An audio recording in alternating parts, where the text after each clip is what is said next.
Welcome to Right Now. It is I, Easton and Kent. Hope you all had an amazing 4th of July weekend celebrating living in the greatest country on earth. It is a day to me that always feels like mashing the reset button on our troubles and bickering, or at least hitting pause on all the culture wars, which, by the way, are nothing new. The clash between patriotic correctness and far-left revisionist history is all part of the occasional headache that is liberty. I live outside of Washington, D.C. in Prince William County, one of the areas with the fastest growing Latino and Indian populations in the country. And one way you would know it is events like 4th of July, street festivals here, and the energy and pride you can feel in the streets about being here or being an American. This is from out in California, but I saw this video on Instagram of my friend Takmine Debazorgi celebrating not her birthday, but her 6 years of being an American. Happy American birthday, dear Tamina. Happy American birthday to you. Thank you. Tavallodet Mubarak, Mubarak, Mubarak, Tavallodet Mubarak. Yeah, welcome to America.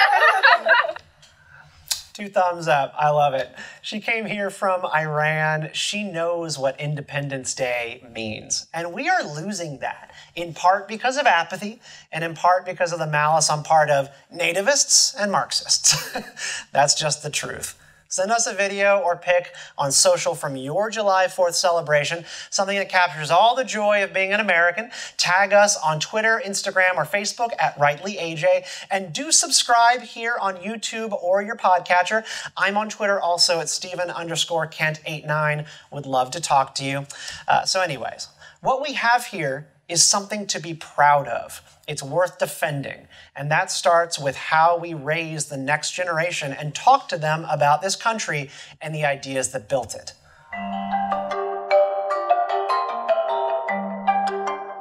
By now, all of you who watch and listen to this show know that I'm a girl dad, father to an incredible daughter with a passion for hiking, rock climbing, scouting, and all things reptilian. I do my best to encourage those interests, even though snakes, like why did it have to be snakes? Just the one thing I didn't want. But anyways, I try to instill in her the values I and her mother feel strongly about. Among those things are humility, service, reverence, courage. We don't actually share the same political orientation, her mother and I, but we have shared values, and that goes a long way in raising a daughter in the world today. My guest today, Michelle Easton, understands the importance of this. She's the founder and president of the Clare, Boothe, Luce Center for Conservative Women and author of the new book, How to Raise a Conservative Daughter. Michelle, welcome to Right Now. Thank you so much. Thank you for having me. Well, it is very nice to have you on and meet you. I very much enjoyed the book. And I just wanted to say, it's always sort of serendipitous when a publicist reaches out with a new book, and it feels really timely. Because I have been losing a lot of sleep these days over what we are hearing in the news so much right now about like gender ideology and critical race theory in schools. The world is changing so fast out from underneath our feet. And I have to imagine that there's been a strong reception to your book among people who, I don't know, are just trying to raise their daughters the way that they would like to see them raised. Yes, there has been a great reception. These are challenging times, and How to Raise a Conservative Daughter is meant to be a guide for parents and grandparents and anybody in a family in a position to, or outside of the family, to influence the development of young Americans, of our daughters. And what you mentioned right up front, the schools. It used to be, Stephen, that more of us shared values, and you could send your kid off to public school or even private school and be pretty confident that we agreed on things. But it's not that way anymore, and parents have to be a lot more vigilant about what their girls are being taught at school. Everything from critical race theory to the that white people are racist, to the 1619 Project, which is grossly inaccurate history, to, the wonders of socialism. Yeah, I mean, even the things down to, I mean, some of the discourse around the Equality Act and things pertaining to like gender ideology is not just like making space for people to be certain ways, but actually advancing a certain position of kind of how gender and sex should be. And so I think that just brings me to the question of like, what do you think is the definition, or what does a conservative girl look like today? And when you're raising a conservative daughter, what does that mean? Because I think your opponents might view it as, oh, this very prim and proper little lady who speaks 19th century dictation and has very proper manners, rather than actually just being someone who's outgoing, courageous, precocious. What's your view of that? Well, there's a lot of things that you would want to focus on to have a conservative daughter. I think first off and key, and it's my first chapter, is faith. It's not that you can't be a conservative if you don't have faith, but certainly for a young woman, knowing that your self-worth comes from God and not from government, that's key. Certainly the strength of a family, understanding what an incredible, exceptional country we live in, understanding that a woman's differences, the miracle of childbirth, these are strengths. These are, we don't think that men and women are absolutely equal. Defending life at the very beginning, at the very end, service to others, acknowledging. Michelle, can I ask you a question about that actually, with the matter of faith? Because that's chapter 1 of your book is really talking about belief in God, higher power, and that sort of defines self-worth. And when I think of a lot of the toils that we're having as a country today, it is this grappling over who are we, where do we come from, why are we here? And that permeates so many levels of our discourse, and I think it is one of the things that is making it really hard to be a young woman today. But I just want to know, like, why can you not be conservative and perhaps be an atheist? Because of course I know tons people who are sort of in dark valleys of their faith, no longer believe in God, but they have what you'd call conservative politics. Why can't they both exist at the same time? Well, you can, but certainly for a young woman, knowing that she's uniquely made and unconditionally loved by God, it's a cornerstone of conservatism. When you think about it, the countries that suppress faith and religion, what is their God? It's government.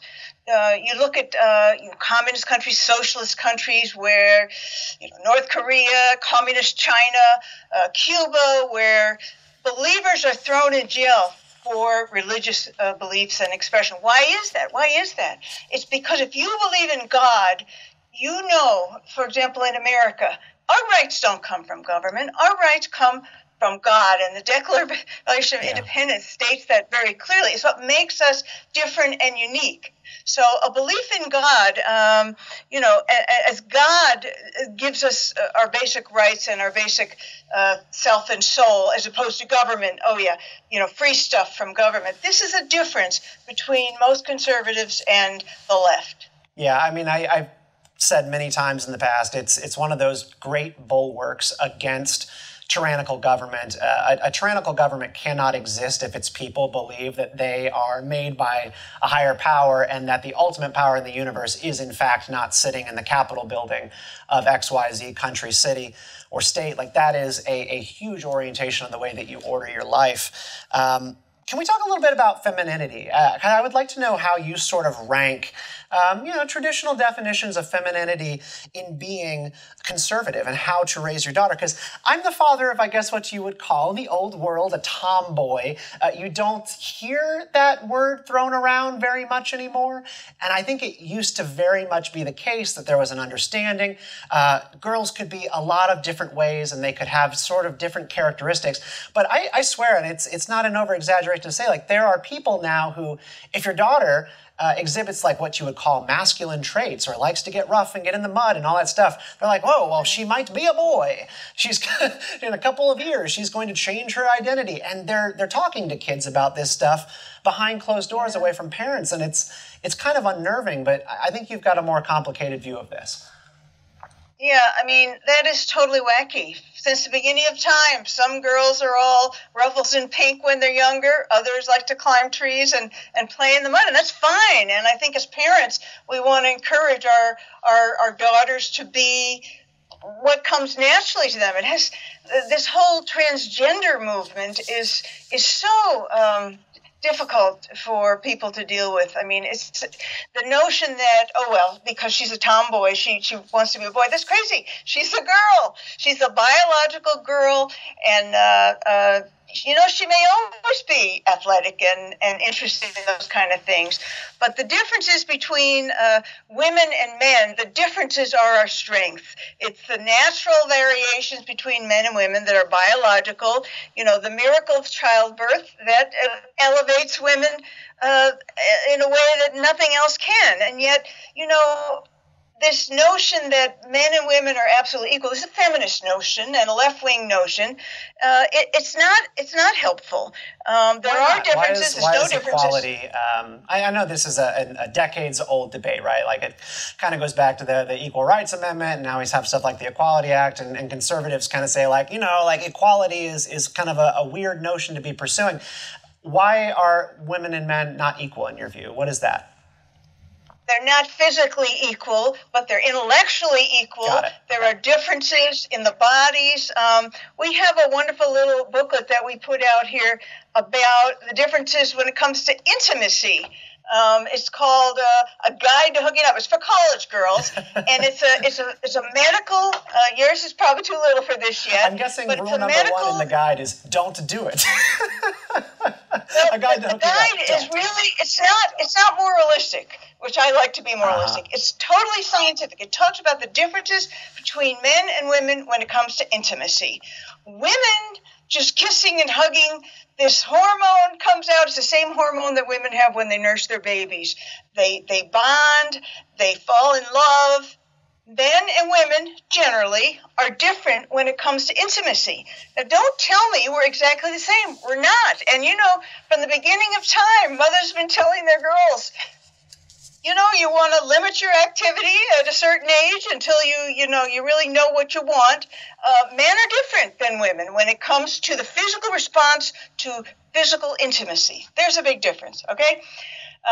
We've talked about childbirth. Women have a limited number of eggs in their body to create the babies. Men have billions of sperm. So there's different physical inclinations. You've been following the feminist movement for a long time.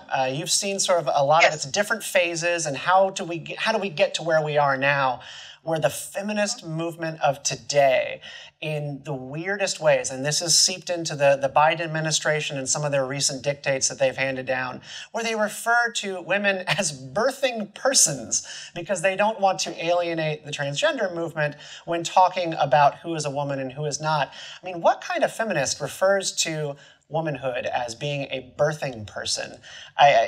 Do you view it as like this is the inevitable conclusion to this ideology, or just something weird that's happened?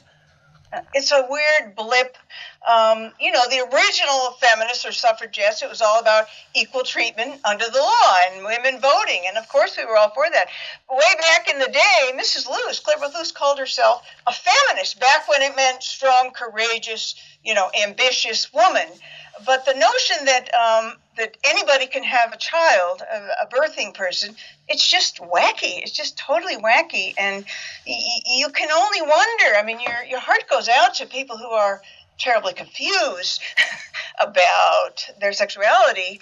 And it used to be, well, consenting adults, we could tolerate it. But now the popular culture and the media want us all to clap and celebrate and say, isn't this wonderful? We need more of this. No, we don't.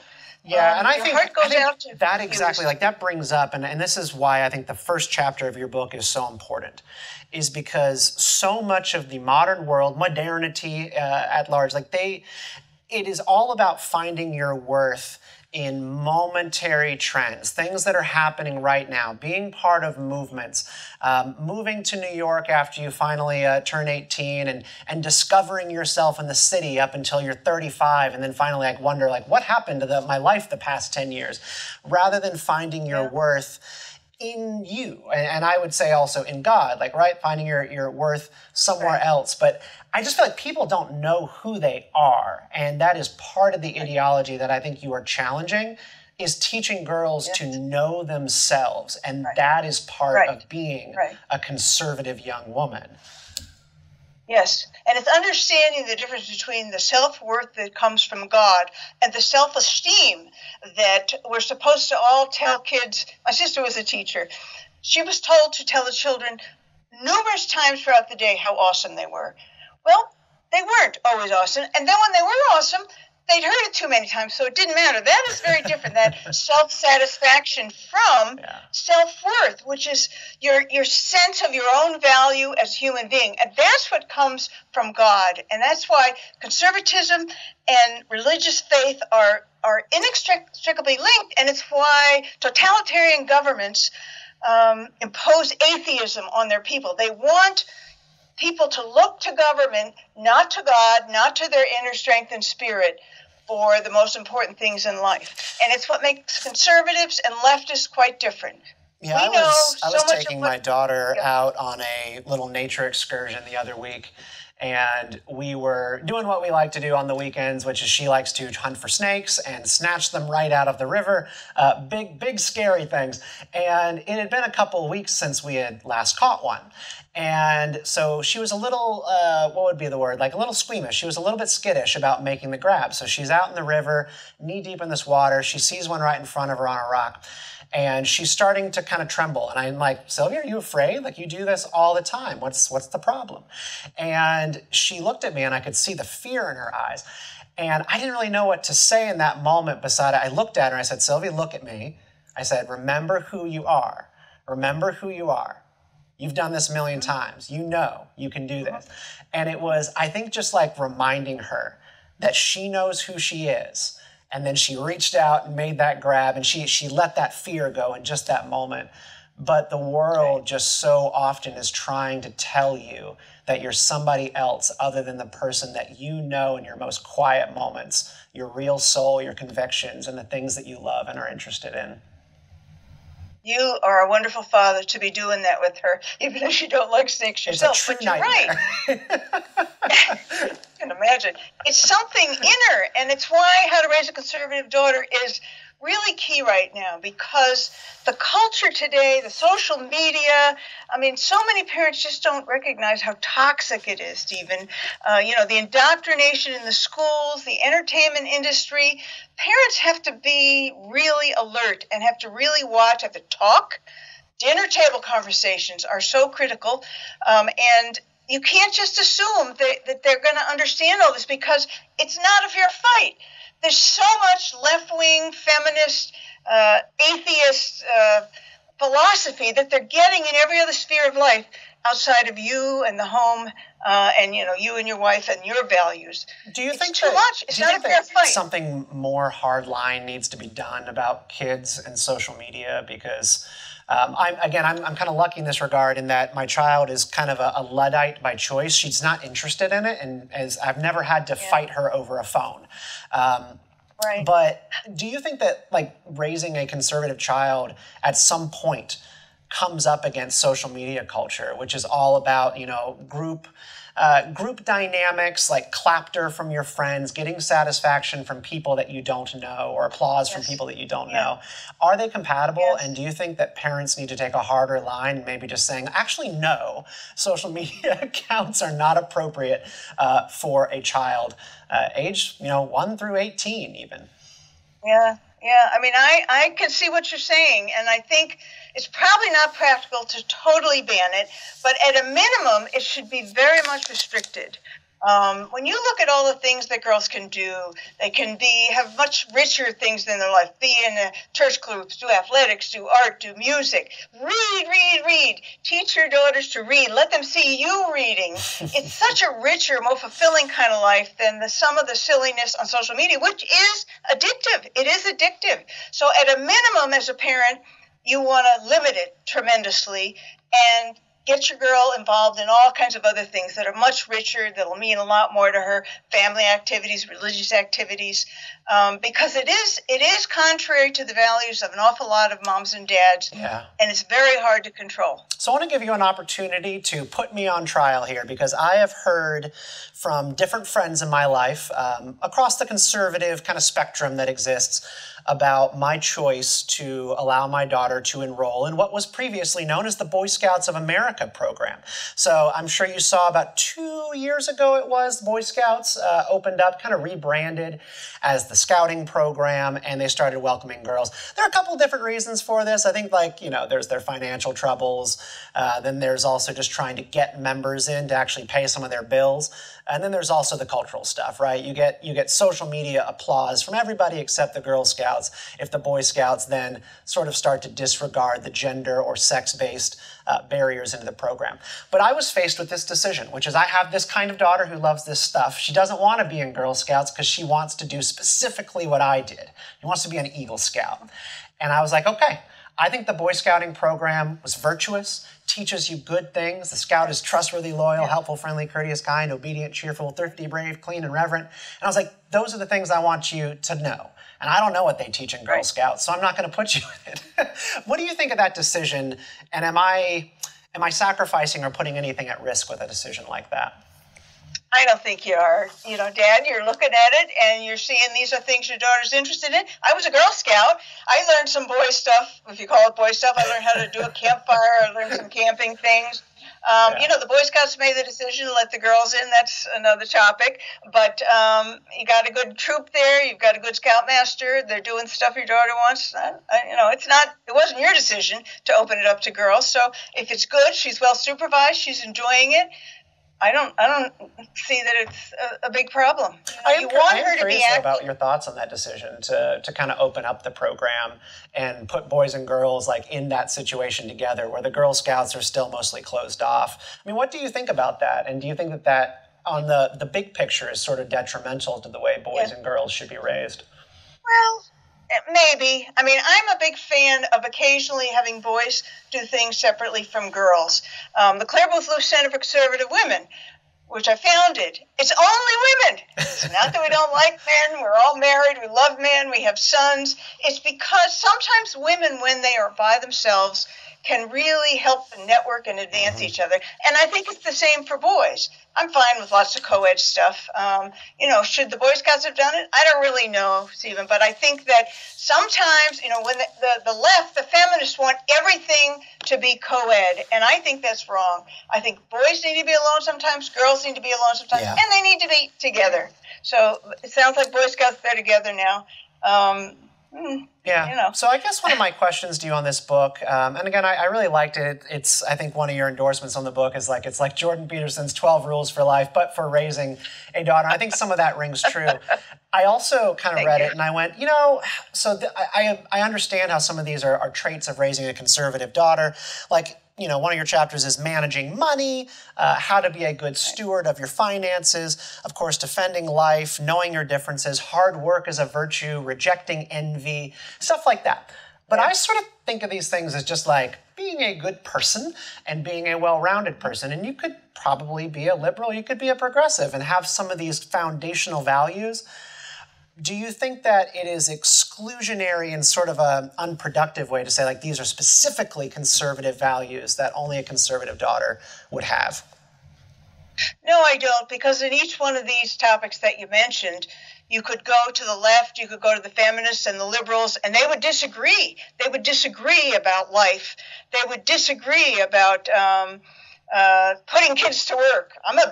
So many of the young conservative leaders I've seen got jobs when they were young. They learned a lot about themselves, about life. You know, family first. Don't forget Hillary. It takes a village to raise a child. It takes a village to support mom and dad raising a child. I mean, there really are huge differences between conservatives and liberals and the left on some of these key issues. I just think that there are some things that we share, and certainly a lot of this stuff could go for your sons as well. But I do think that there are basic doctrinal differences between conservatives and the left on some of these issues about America, about its exceptionalism, about things from God as opposed to government. I think there's real differences, Stephen. How do you think about the right way to talk to your kids about, so on the right we talk a lot about socialism. It is this, never dying zombie ideology that just keeps rearing its head decade after we think that it is going to go extinct. It never does, because socialism's root motive is envy. It is wanting what your neighbor has. I learned in church that is bad, and that's one of the things that has always kept me from actually going in that direction. It's my anchor. How do you talk to kids about ideas like socialism without being like ham-handed about it, giving them those values and those virtues that will keep them away from ideas like that long term? Well, sometimes an indirect way. For example, one of my favorites, when they're talking about capitalism is evil and socialism is so good, I like to talk about the caravans of people from Central America. Why aren't they going to Venezuela? That's socialist paradise, which is much closer, instead of trekking all the way to the U.S. border. Because a free country like the U.S. is a better place with more opportunity and promise for them than Venezuela, which is now a socialist paradise where they're out of baby food and bring your own toilet paper and huge poverty with hundreds of thousands of people fleeing the country because it's so horrible. So look at these things. Look at Cuba. Why do people get on those rafts and float through shark-infested waters to leave Cuba if it's such a socialist paradise? North Korea, that big wall. You can't leave. You can't leave. So I think sometimes instead of preaching the philosophy, look at the real-life situation in the world. Look at the socialist countries. Look at the free countries. Where do people go? Are people fleeing to socialist countries? No. Why not? And get her thinking about that. Yeah, I think one of the anecdotes that you gave in the book as well was just talking about the grades that kids make in school and whether or not you would redistribute grades. I feel like that's a kind of a long-standing example of sort of a way to talk about merit and I guess the clash between equality of opportunity versus equity based on outcomes. One of those things to talk to kids about when they're feeling those pangs of envy. Because just the other week I was at a friend's house, new family friend's house. We were visiting them, and I noticed when we left the house, their house is so much bigger than ours. We live in a pretty tiny townhouse, first-time homeowners. I noticed in my daughter's eyes they're kind of moving a little bit, and she was wandering off. I was like, "What are you thinking about?" And she was just like, "It was just so nice playing in the yard." And I kind of like felt this little stab in my heart because I've worked really hard to get our first home at all, and we don't have a yard. And I just had to say, I'm proud of every square foot that we do have, darling. And one day we'll have that yard, but envy, it will eat you up if you don't learn how to tame it. And it's just, I feel like it's one of those things you just have to have good conversations about. You're right. And that's where faith comes in. Thou shalt not covet. You can appreciate it, you can love it, you can enjoy it, and then she can learn that if she works very hard, one day she'll be able to have whatever she wants, and you're going to continue to work hard, and maybe you'll have a bigger house. But sounds like you've got a beautiful house. We're working on it. First houses are special. Well, Yep. I wanted to ask you about Clare, Boothe, Luce, the namesake of the organization of which you are the head, president of the board, right? I'm president. Yes, okay, yeah, I just wanted to make sure I had that title right, and founder. So, yeah, when I was reading about Clare Boothe Luce, like her biography to me was just incredibly relevant to a lot of the fighting, the debates, the discourses that we are having today. Race, nationalism, class, gender, like she was working on all of these things. What is her legacy? How do people remember her today? Because I had never heard her name personally before reading your book, and now I'm very interested. Well, that's great. She was an amazing woman. When it came to founding this organization and naming it, I started looking for women who had incredibly well-rounded lives and successes, and she was a woman of great faith. She had a very fine family. She had an unbelievable career during a time of my great-grandmother, your great-great-grandmother. She had such a well-rounded life. And so she's really a role model. There was no contest. There was nobody else for young women today, young conservative women who aspire to have a family, to have faith, to have a professional career. And she seldom taught, Stephen, in any classes. That's why you've never heard of her. She's certainly not taught in the feminist women's studies courses and women's history courses, because they only teach about women who are left-wing, socialist, liberal, feminists. They don't teach about conservative women. It's not women's studies. It's left-wing women's studies. So that's why you haven't heard of her. But she was an amazing woman, a Renaissance woman to do all those things. She had a family. She had the faith. She was also, this may be interesting to you, she was essentially self-educated. Her father was a musician. He traveled all around. She had 4 years of formal schooling, and the rest she was homeschooled. That's an argument for homeschooling, isn't it? She read. She became a great speaker, a great writer, and I mean, her legacy is a woman can come from a tough background, work very, very, very hard, and have great success personally, professionally, and have great faith. Well, we are working on that question of homeschooling right now, and whether or not that's the road we want to go down, because it may well be that the K through 12 public school system is over the brink and at the point where it is best to take it into your own hands. Michelle Easton, I really enjoyed your book. Everybody should go pick it up. It is called How to Raise a Conservative Daughter. It was a good read. Michelle, thank you for taking the time to talk it over. Thank you, and God bless you and your daughter and your wife. Absolutely.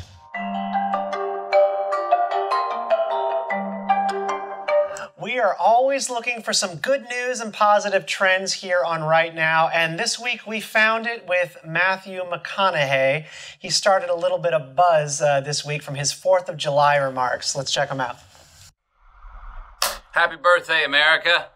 Yes, indeed, as we celebrate our independence. Let's admit that this last year's trip around the sun was also another head scratcher. But let's also remember that we are babies. As a country, we were basically going through puberty in comparison to other countries' timelines. And we're going to go through growing pains. We are going through growing pains. And this is good because we got to keep learning. And we got to make sure we maintain hope along the way as we continue to evolve. Why? Because it's who we are.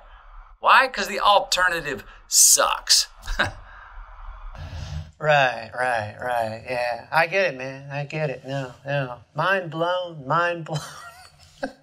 Why does this man always sound like he is high? Bless Matthew McConaughey. He is who he is. What can you say? So his message, so a lot of people are making fun of it online, and I get why. It's a pretty crude analogy. Puberty is an awkward way to describe the last year of life in America and evokes a lot of unpleasant imagery. But Matthew McConaughey is right, though, and I want to tell you why. And this is something that gives me hope when I turn on the news or scroll Twitter and everything feels awful. It's a bit of a trope to say that America is a young country, so therefore you shouldn't worry about anything. There are tons of young countries in the world. We're actually pretty average in terms of nation states based on when they've declared sovereignty. The average country is 160 years old in terms of having an established, consistent form of government. But the thing that makes America what it is that it's founded on some radical, young, and untested ideas. Most notably that your rights as an American are inherent. No human being came up with them for you, and as such, they cannot be justifiably kept from you. You don't get a 15th Amendment, a 19th Amendment, or Civil Rights Act of 1964 without this notion about rights, that they're God-given, and if they are being withheld, you got to get them back. You have to take them back. Whether you believe in God or not, think about the thousands of years of human history and government. The norm has been monarchy, despotism, slavery, war, famine. the norm has always also been relatively racially homogeneous nation states and empires. Like Rome is a classic example of a more ancient civilization that was a multiracial empire by nature of its sprawl, but intensely hierarchical with caste-like ideas of who was born to govern and who was born to be governed. It took America till 1964 to at least give its founding vision a real fair shake. Technically, we turned 245 this week, but when I see national tension like the kind we have experienced this past year, regarding race, identity, history, the kind of government that we have, I say to myself that we are only 57 years old. We are only now taking on the challenge of being a multiracial republic, stitched together with nothing but ideas and a sense of shared purpose, not to mention an equal right to participate in said republic. And it is going to be really hard. It is going to hurt and be scary and occasionally dark, but there is a light worth hurting for, and that light is what we celebrated this week. It is 1776. All men created equal, rights from God that are unalienable, the value of life, liberty, the pursuit of happiness, government that exists to secure those rights, not gift them to you, and the right of the governed to alter or abolish the form of government if it is failing to do these things. Thus, the 15th and 19th Amendments, for example. Our challenge is to expand freedom and opportunity, at the same time not forget where we came from, and to not lose sight of how radical and youthful the American experiment is, which is, I think, what Matthew McConaughey was talking about. It's going to be turbulent, but it's going to be worth it. I will let Ron Swanson have the last word on it. And I will spend the day getting to know London's history. History began on July 4th, 1776. Everything before that was a mistake. Bingo! All right, thanks for watching. I'm Stephen Kent, and remember, always ask why, stay out of line, and be a bug in the system. See you next week, folks.